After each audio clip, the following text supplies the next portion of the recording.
Right. Last lecture, we were discuss about how to set up complete Python editors like PyCharm, Python installation process. Even we have discussed different ways to write Python code and execute, right?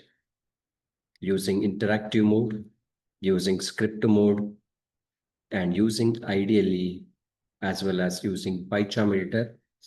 Finally, VS Code also we have launched. In today's lecture, I'm going to discuss Python fundamental concepts.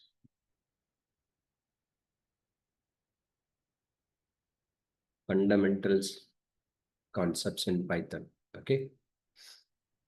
So without these Python fundamentals, you can't proceed the logics. You must and should follow these total fundamental concepts, like 6 fundamental concepts are there. One by one, I'll explain. Comment section, keywords, or reserved words. And next, identifiers, variables, and then multiple assignment,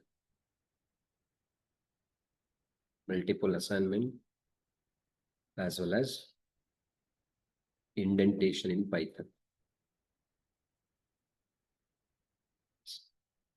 Total, these are the 6 fundamental concepts in Python. Comments, keywords or reserved words, identifiers, variables, multiple assignment, and indentation. Okay. So one by one, we'll discuss in detail. First, let me open the PyCharm editor, which we have launched yesterday's session. Even I said that our complete Python core and advanced lectures will be conducted using PyCharm editor only. Right. So let me open PyCharm editor first.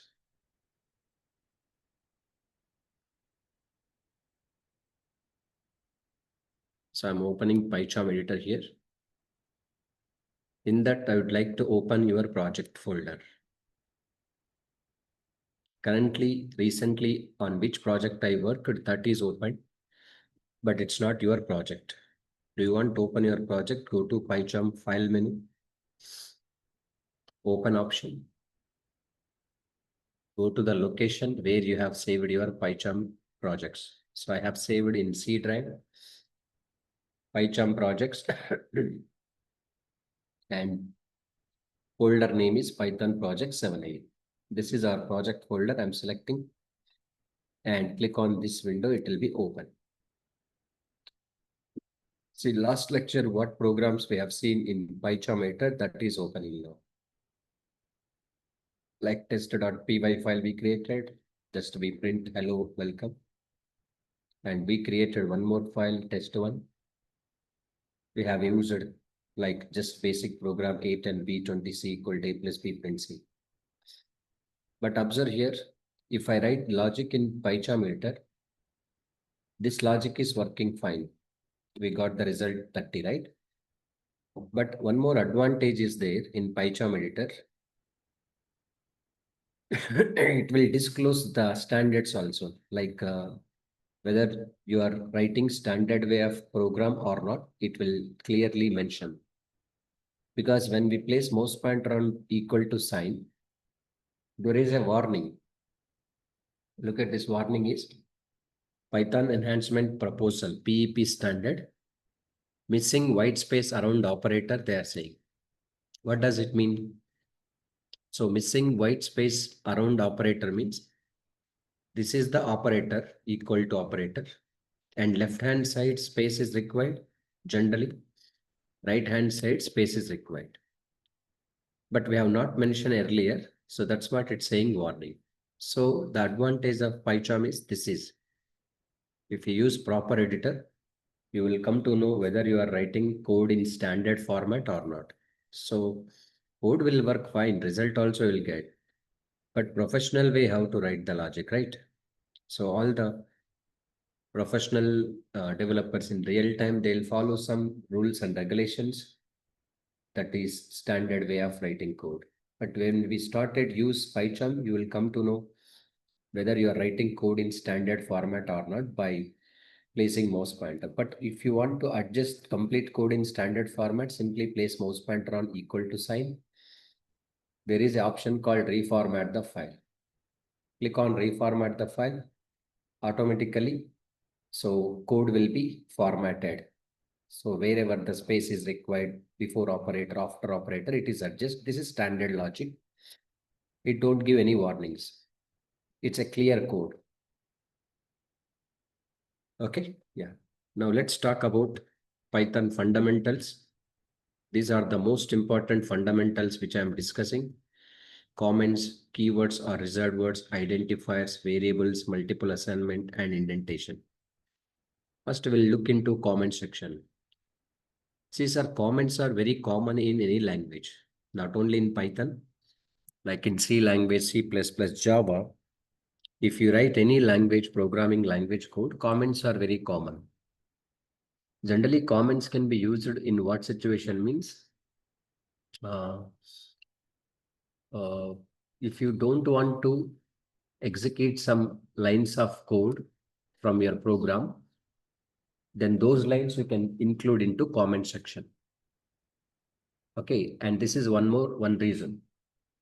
Or else you have a multiple number of lines of code in your logics and few lines if you don't want to execute, do you want to exclude from the program? Your interpreter need to exclude that lines of the code from the execution. Then we can put those lines into comments. And other reason also there why we use comments in the sense, while writing logic as a programmer, do you want to write description about your program? What purpose you are writing logic? And later, whenever you look at your code for easy to understand, okay?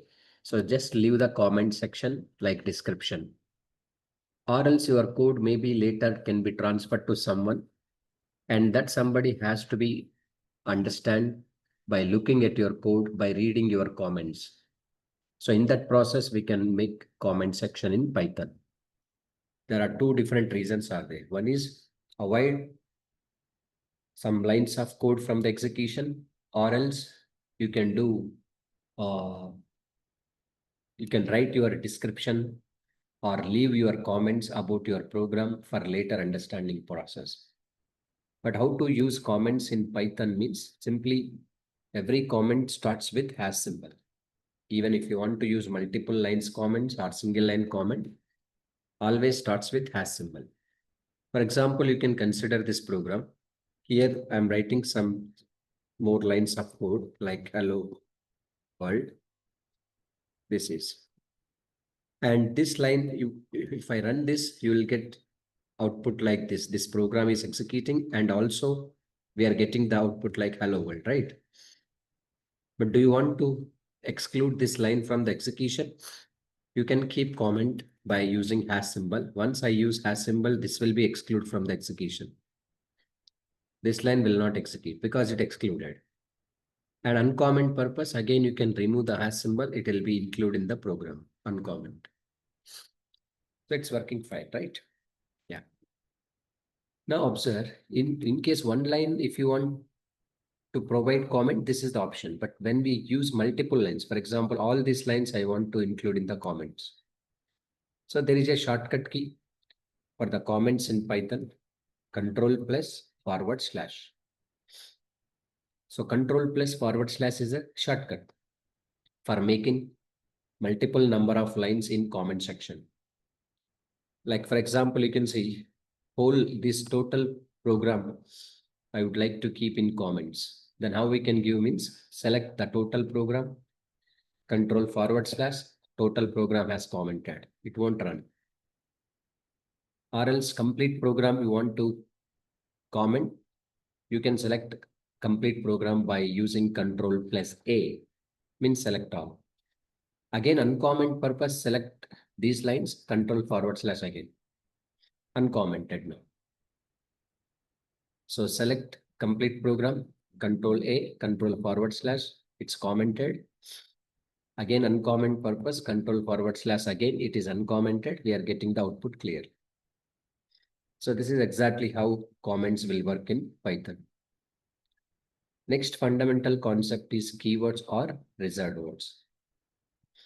These are keywords or reserved words. These are also very common in any language. Even C language, C++, Java, C#, .NET. Every language is having its own keywords that are reserved for some particular task. The word which is reserved for particular task, same task purpose only we have to use that word. You can't use that word for different tasks. Okay, yes. So same task purpose you have to use. Suppose in Python, some keywords are there. That keywords, each word will be reserved for particular task to do. For which task purpose that keyword is reserved, you have to use same task. You can't use for other tasks. First, let me bring the keywords in Python.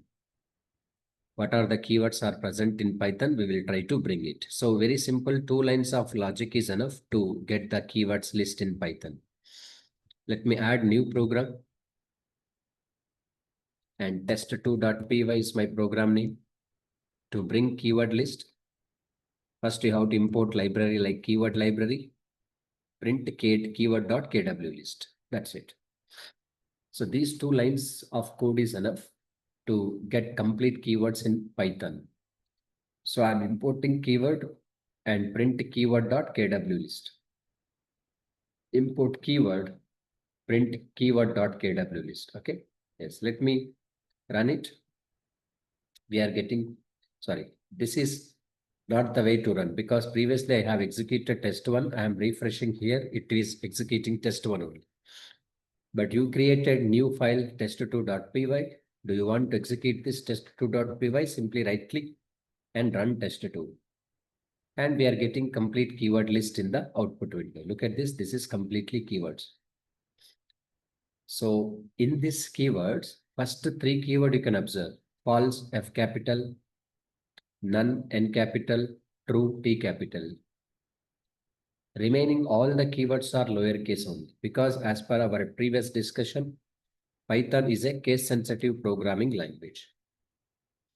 Case sensitive programming language means cases are also very particular. False, F capital, none, N capital, true, T capital like this. Remaining all words are lowercase characters only.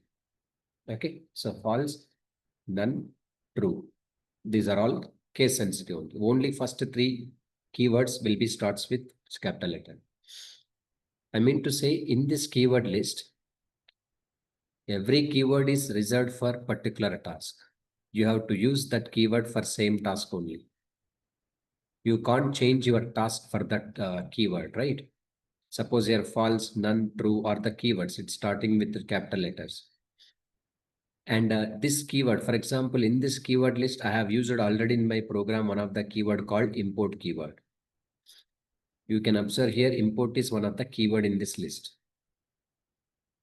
Okay, this keyword for what purpose I import? I use importing library purpose. Or suppose here if is a keyword. This keyword is reserved for what purpose? Testing the condition purpose. If you want to test the condition, then you can use if condition, if keyword. But here I'm using currently in my program if keyword as variable. You are using if is a keyword as a variable only, like variable and value. How we define a equal to 10. Similarly, I'm using if keyword as a variable. Now you will see this error. Invalid syntax. Why? Because you can't use this word like keyword as one of your variable name because that keyword is already reserved for particular task to do like checking condition. But you are using as variable. That's not possible. In case if I use IFF, it works well, sir. Why? Because IFF is not a keyword. There is no keyword called IFF name. So it's a valid variable name. You will get 10 values, the result in the output. Look at this 10 is printed.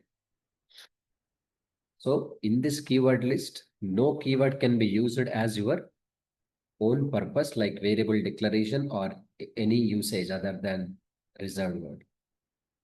Every keyword is reserved for particular task to do. For which task it has reserved, you have to use for the same task purpose only. You can't use the keywords or reserved words for other tasks only. Okay, we'll discuss all the keywords in detail, no problem. Depends on our topic. We'll try to include each and every keyword in our upcoming programming. Okay, right. This is the purpose of keywords, and this is the way to get the keyword list in Python by simply writing 2 lines of code: import keyword, print keyword dot kw list. Kw list is a class, keyword is a library name. Once the moment I use keyword in Python program, that keyword will convey a special meaning to the interpreter to do a particular task. Okay. So if I use, suppose def keyword I'm using in my program. So this keyword will convey the interpreter to define a function. Generally, this keyword can be used for defining the function. So Python interpreter understand that programmer is trying to define the function like that. Next fundamental concept is identifiers. See, sir, identifier is nothing but it's just a name. In Python, as a programmer, we are going to work with multiple variables and names like function name, class name, variable name, like some names we can define, right? That names are nothing but identifiers. In Python, any name is nothing but identifier. Either it can be a variable name, or it can be a class name, or it can be a function name. But make sure that while defining the names or while giving the names, you must and should follow some rules and regulations. You can't give the name how the way you want. So we have to follow some rules. Total 8 rules are there. Let me explain each and every rule clearly. So rules to define the identifiers means names. What are the rules are there? How to define that rules with identifier, we'll see. First rule number. Identifier can be a lowercase and or uppercase. You can use any cases. That means while defining the names like variable name, class name, function name, as a programmer, you can include the names in lowercase characters or uppercase characters. Both will work fine. But make sure that how the way you create names like lowercase or uppercase, same way how to use. That's what I'm saying. Rule number 2, identifiers are case sensitive. Means lowercase, uppercase are matter. For suppose here emp id equal to 123. Print emp id. Yes, I am declaring this variable name how it is lowercase. How I am accessing lowercase out. It works well. But in case if I try to access this name in capital letters like emp id. Okay, so here you declare the name lowercase character emp id, but you are accessing this capital letter emp id. So this is not correct. So it will give name error. Name capital letter emp id is not defined. Meaning is what? You are using capital letter name, but you declare the name as lowercase, not possible. So because I said rule number 2, identifiers or names are case sensitive, cases are very particular. If I use low uppercase and declaration, it's okay, no problem. So you have declared the variable name emp id capital letter. We are accessing capital letter emp id. It works well. Okay, this is okay. Because lowercase, uppercase character we are accessing. But the thing is, generally, you can declare the variable names in all lowercase recommended, not uppercase. But you may get doubt, why sir, lowercase, uppercase, both are working right. Even if I give uppercase characters in my variable name like this, it works well. But why we don't recommend in general means, there is a reason. In Python language, when we declare any names in all the lower upper cases, if you declare any name in all uppercase characters, that indicates that it is a constant. Constant meaning is what you know, the value do not change. Okay, this 1, 2, 3 value is a fixed value. If you declare in Python capital letter name like empid, this variable and values are constant. Constant means no changes are allowed generally. But in Python language, we don't have any constant concept. In other languages like Java, C Sharp, .NET, programmers, they use const keyword, C-O-N-S-T, const. Means if they declare constant variable, that means they are saying that the value is fixed. Value cannot be changed once you decide. But in Python also, just for convenience matter, if at all do you want to uh, represent your variable and values are constant in Python, you can mention capital letter names only. Unnecessarily don't give the variable names in capital letters because it represents different context, right? Like if you want to really represent your variable and values are constant, go for capital letter declaration. But general cases, we recommend to use lowercase just for convenience matter. Okay. So better to go for lowercase, not for uppercase. Uppercase means meaning will be changed. So this is the constant value. Even other programmers know very well when you declare the capital letters, this is constant value, better not to change means even still if they want to change, they can change it. Modifications are possible because Python do not support any constants, I'm saying, right? Yes. So this is rule number 1 and 2.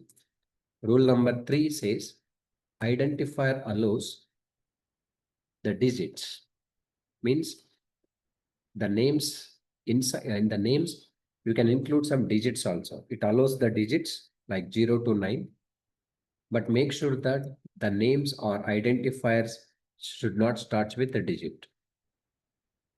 Identifier should not start with a digit. Digits allowed, but not starts with a digit. For example, here EMP1, ID 9. We have included 2 digits, right? 1 and 9. It works well. Now you can see it's working well. But I mean to say you cannot start any name with a digit like 8, here 8. This is invalid. So the name contains digit, but it should not start with a digit. That is the meaning. Okay, this is rule number 3 and 4. And rule number 5 says identifier allows the underscore. It allows the underscore. This is only special symbol allowed. Remaining special symbols like hash, asterisk, okay, @ sign, $sign, which will not allow. But generally identifier like name should not be 2 or more parts. In case if your name of the variable or name of the class, name of the function contain multiple words, better to combine those words by using underscore sign. So it allows the underscore and it should not be 2 or more parts only. So if it will include, like for example, EMP is one word, ID is another word. Now here EMP ID is another word, right? So if I include 2 words with space, it is not valid. In case your variable name or any name is having 2 words or more words, better to combine them by using underscore sign. It works well. So for this reason only we use underscore symbol. And rule number 7 says, if any identifier starts with an underscore, symbol, then it is private generally. If any identifier starts with underscore, then it is private. See, sir, private and public means what? Generally in other languages like Java, .NET, people, they mention public, int, ID or age, something like this. This means this variable is a public variable. If at all they declare private int age means private variable it is. See, private public means what? Private means you can only access that variable within the same context, like in function context or class context. That means in the body of the function, in the body of the class, what we declare the variables that are private means there only we can access, not outside of the class. For example, you can consider one class is there. Inside the class, I declare private variables. So in which class I declare the private variables, there only I can able to access, not outside of the class. Private means. But if I use public means no anybody can access, anywhere can access. Even if you declare the variable in inside the class body, we can access inside the class, outside the class, anywhere anybody can access. That is public variables. All public variables can be accessed anywhere inside the class, outside the class, any context we can use it. Private variables we can access only within the same context where you declare. So people will have this option like public, private in other language point of view. But in Python, we don't have any public or private access specifiers. But how we can declare the variables or methods or private or public in Python means I'm saying that if any identifier like name starts with underscore signs, then it is private. Normally in Python, by default, all the variables and methods are public only. Yes, this is public variable because it's not starts with underscore. Do you want to make private variable double underscore? You have to start. Variable name should starts with a double underscore symbol. Then it is called private actually. But this is not right situation to talk about private and public. In later sessions, when situation demand, like in object-oriented programming, I'll give more clarity about this private and public variable. Just rule is there. That's what I'm explaining. If any name, like either method name or variable name or any other names in Python starts with underscore, that are called private. If no underscore started, that is by default public only. And the last rule number 8 is, I already explained, no keyword or reserved word can be used as identifier, means name. You can't use any keyword or reserved word as name, right? Yes. So for example, I said just now, df is a keyword, but you are using this df keyword as a variable. Now you can see it's not possible because this keyword is already reserved for particular task to define the function. For same task only how to use it. But you are declaring, you are using this keyword as a variable name. That's not possible. So this is rule number 8. All rules are very important, especially while working with names in Python. Names means variable name or function name or class name, any name that are names. While defining names, you must and should follow these 8 rules. It can be lowercase or uppercase. Names are case sensitive and names allow digits, but it should not start with a digit. It allows the underscore symbol. Then it should not be 2 or more parts. And any identifier starts with underscore, it is private, and no keyword or reserved word can be used as identifier. Next fundamental concept is variables. See, variable is also called as identifiers, for sure. Yes, variable is also called as identifier. But variable is having separate definition in Python. Variable is a named memory location. Named memory location of the value. In Python, every value has its name. Every value has its name. Means that is variable name.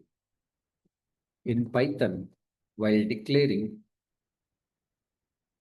in Python, while declaring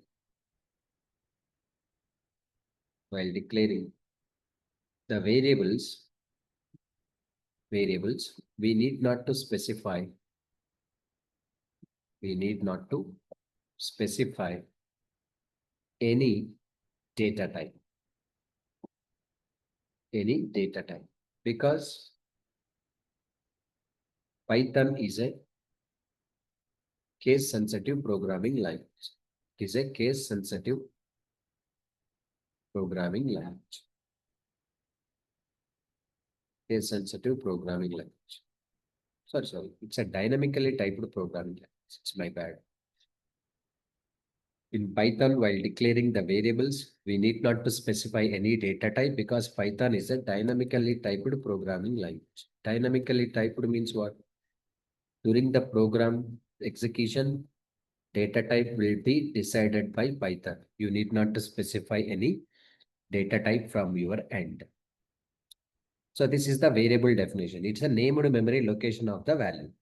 For suppose here A is a variable name, 100 is the value, print A.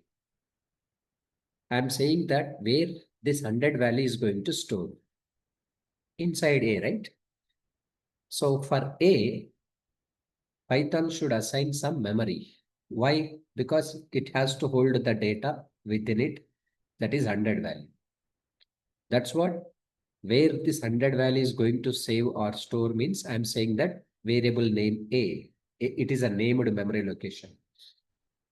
So A is the memory location of the value 100 with what name value 100 is going to store in the memory means A name. That's what A is a named memory location of the value. In Python, every value has its name. Like 100 values there with its name what? A only.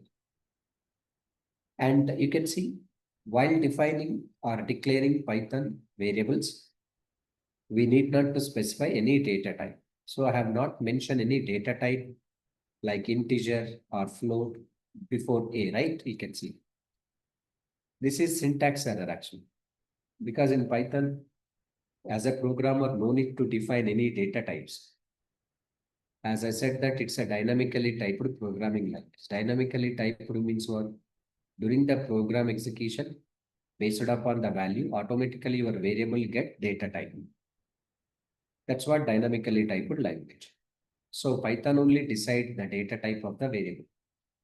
Just for curiosity, do you want to know Python decide for your variable what type of data type? Then you will come to know by using type function. Type is a built-in function, print type of A only. So type of A means 100 value is printed here. Integer type is assigned for this variable A by Python. If I mention 10.8, now you can see 10.8 is a float type. So based upon the value, Python decide its data type for the variable A only. So 10.8 is like this one. Okay. So this is float values directly. So this is variable type. So dynamically typed programming like that during the program execution time, automatically data type will be decided. So variable is a named memory location. While defining or declaring the variables also, we have to follow some rules. These are the rules to define identifiers like variable name, lowercase or uppercase, all rules are same. Next fundamental concept is multiple assignment. Multiple assignment means what? Here right now in my program, I am just assigning one value to the one variable, right? 10 value I am assigning to the variable A by using assignment operator that is equal to. But what is multiple assignment means? Multiple assignment is the process of assigning a single value to multiple variables. Single value to multiple variables, and also it is the process of assigning multiple values to multiple variables. Multiple values to multiple variables like this. Multiple assignment is the concept like process of assigning one single value to multiple variables, and it is the process of assigning multiple values to multiple variables only. Okay. We'll see first single value to multiple variables, how to assign. For suppose in my program A10, B10, C10. How many variables I declare here? 3, A and B and C. For all the variables, value is same, right? 10, 10, 10 only. So instead of using 3 lines of code, why don't we assign at a time multiple variables with same value like 10? This is multiple assignment concept. Print A, print B, print C like this. I am assigning single value to the multiple variables. At once, 3 variables I am assigning. So you can see values are displaying one by one. Just because of we are printing A and B and C, and values are displaying like 10, 10, 10 like this. But if you want to display these values in the output same line, simply you can go for A comma B comma C like this. So this is. And notice this, once I printed in the same line A, B, C, and values are printed with some space separator. Okay, space separator is there by default. But here, do you want to provide any separator like instead of space and comma separator something? Now separator attribute equal to comma here. So SCP is the attribute name. Each value I would like to separate with comma sign. That's what I'm using comma symbol. Or do you want to separate each value with colon sign? You can mention what sign do you want, colon sign like this. So this is separator attribute. Colon is the value. Each value after colon is printed like this. Okay. So this is multiple assignment. We are assigning single value to multiple variables. And multiple assignment is also a process of what, sir? Assigning multiple values to multiple variables. Okay. So let's see. This is also, let me comment. And A, B, C. 3 variables, 3 values I'm using. Print A, print B, print C. Like this. Now, once the moment I run, we get the output like this. So right hand side, how many values I have initialized? 3. Left hand side, 3 variable. Orderly, 10 value goes for A, 20 value go for B, 30 value it goes for C. So A, B, C values are printed. But my requirement is still, I want to use 3 print functions, but still my output should bring into same line only. Generally, to display the output into same line, what concept we use? A comma B comma C in the same line will print, right? Yes, I know that. But my requirement is still I want to use 3 print functions like A and B and C. If I print like this one by one line, output values are coming. But still, if I can bring these values in the same line, then we can use end attribute here. So here there is one more attribute I'm introducing, end attribute. End attribute with space means each value after printing, next value printed in the same line. It's not moved towards next line. Here separator also we can mention like comma separator along with end attribute like this. So end attribute I use it for A after, B after, C after not required because C after there is no value. No need to use end attribute. So even though 3 print functions, but still, do you want to display the output in the same line? This is the approach. So this is about multiple assignment concept with separator. There is one more important fundamental concept is there, that is indentation. In the next session, we'll discuss this indentation. That is Monday session we'll discuss. So these are all the demo lectures which we conducted, 4 demos. Your demo sessions have been completed. And do you want to attend these sessions regularly from Monday onwards? We will give a new link for only enrolled students. Enrolled students means you have to join with this course.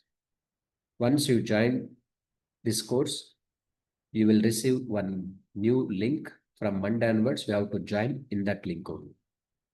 And one more important information which I would like to pass. So this batch time is right now 7 is going, right? 7 to 8. Even in the next week also, completely 7 to 8 only I'll take the sessions. But once after a week, and your session will be changed the times like 8 a.m. to 9 a.m. morning. Because in this batch, we have less number of students. Already 8 a.m. batch also started last 1 week back.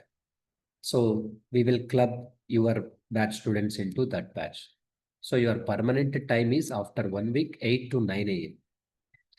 And next week, Monday onwards, your session will be begin 7 a.m. to 8 a.m. only for couple of days after. I'll tell you when you should attend 8 a.m. to 9 a.m. So even I'll share the video folder 8 a.m. folder only along with the material. Okay. So that is the important information because earlier, clearly I'm intimating. Otherwise, people may object like that. You have announced the batch at 7 a.m. Why you are shifting like that? So I'm not going to uh, deviate the things. So I'm clearly informing you. First, next 1 week, we'll conduct the session at 7 a.m. only. Later onwards, it will be shift 8 a.m. to 9 a.m. That is permanent time. So that's all for demo sessions. So please enroll for this course if really interested to join the lectures continuously with Python from Monday onwards. Before session, you must and should enroll for this course. Only enrolled students get the new link for the sessions joining. Any questions from your side, you can proceed. And also, if you are new to this session, please watch the demo lecture. Even once I'll get your mail ID after enrollment, I'll share that all video lectures, whatever we conducted, no problem with the material, PDF material. But if you are new to this session, our team will send a demo video link along with content, course content link. You can follow it.